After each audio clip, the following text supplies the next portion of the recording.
Good morning बच्चों, रोकाश नरवाल की online कक्षा में आपका स्वागत है। आज हम लेसन 4 विचारक विश्वास और इमारतें 6वीं शताब्दी ईस्वी पूर्व से 6वीं शताब्दी ईस्वी तक में अध्ययन करेंगे, जिसमें वैष्णववाद और शैववाद पर विशेष चर्चा की जाएगी। प्यारे बच्चों, ब्राह्मण धर्म में 6वीं शताब्दी ईस्वी पूर्व और 6वीं शताब्दी ईस्वी के बीच में एक नई परंपरा पनपी। इसको पौराणिक हिंदू धर्म की संज्ञा दी गई। इसमें वैष्णववाद और शैववाद का उदय व विकास हुआ। वैष्णववाद में विष्णु के 10 अवतारों की विभिन्न रूपों में पूजा होती रही। इसको वैष्णववाद कहा गया, जिसमें कृष्ण सबसे लोकप्रिय अवतार हुए और शैववाद में शिव जी के प्रतीक चिन्ह शिवलिंग के रूप में और मानव रूप में, दोनों रूपों में पूजा होती रही। प्यारे बच्चों, वैष्णववाद में भक्ति और अहिंसा पर विशेष बल दिया गया और इसमें कहा गया कि जब जब पृथ्वी पर धर्म की हानि होती है और पाप बढ़ते हैं, तब तब विष्णु किसी न किसी रूप में धर्म की स्थापना के लिए अवतार लेते हैं।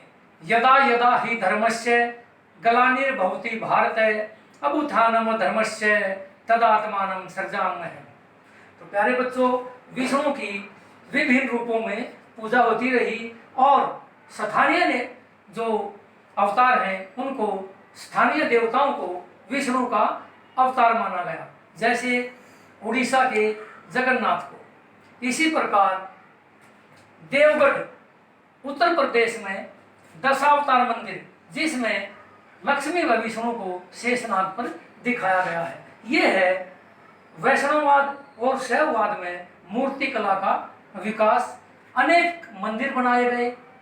मंदिर पहले एक गर्भगृह बनाया गया और उसके ऊपर बाद में एक ढांचा बनाया गया जिसको शिखर गया गया और इसमें विभिन्न अवतारों की मूर्तियां स्थापित की गई, शिवलिंग स्थापित किए गए। प्यारे बच्चों, आप देखेंगे अपने गांव में भी जो प्राचीन गांव हैं उनमें प्राचीन शिवालय यानी कि शिव मंदिर बने हुए हैं। तो शैववाद और वैष्णववाद में मूर्ति कला का बहुत और वास्तुकला का बहुत विकास हुआ। इसी तरह तिगवा का विष्णु मंदिर और बुमरा का शिव मंदिर उत्कृष्ट वास्तुकला के उदाहरण हैं, वो उत्कृष्ट वास्तुकला के नमूने हैं। इस प्रकार प्यारे बच्चों, अनेक भव्य मंदिरों का निर्माण हुआ। बाद में मंदिरों में विशाल सभा स्थल बनाए गए। प्यारे बच्चों, ऊंची ऊंची दीवारें बनाई गई और सुंदर तोरण द्वार बनाए गए। अब प्रश्न उठता है कि उपनिषदों के जो दार्शनिक हैं उनके विचार नियतिवादी और भौतिकवादियों से किस प्रकार भिन्न है। प्यारे बच्चों, उपनिषदों के विकास के अनुसार भारत विश्व गुरु है।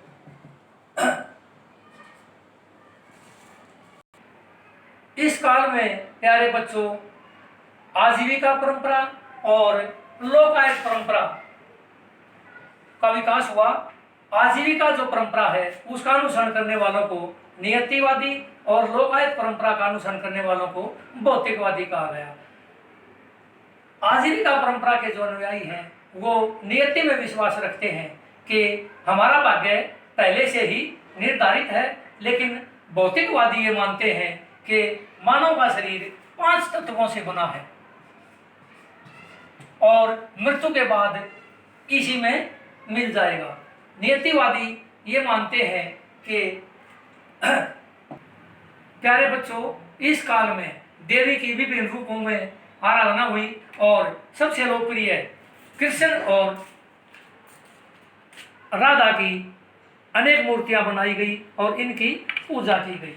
तो प्यारे बच्चों, उपनिषदों के जो दार्शनिक हैं वो ये मानते हैं कि मनुष्य को अपने कर्मों का फल भोगना पड़ता है और भौतिकवादी ये मानते हैं कि मृत्यु के बाद सब नष्ट हो जाता है। इस प्रकार उपनिषदों के दार्शनिकों के विचार नियतिवादी और भौतिकवादियों से भिन्न थे। जय हिंद, जय भारत।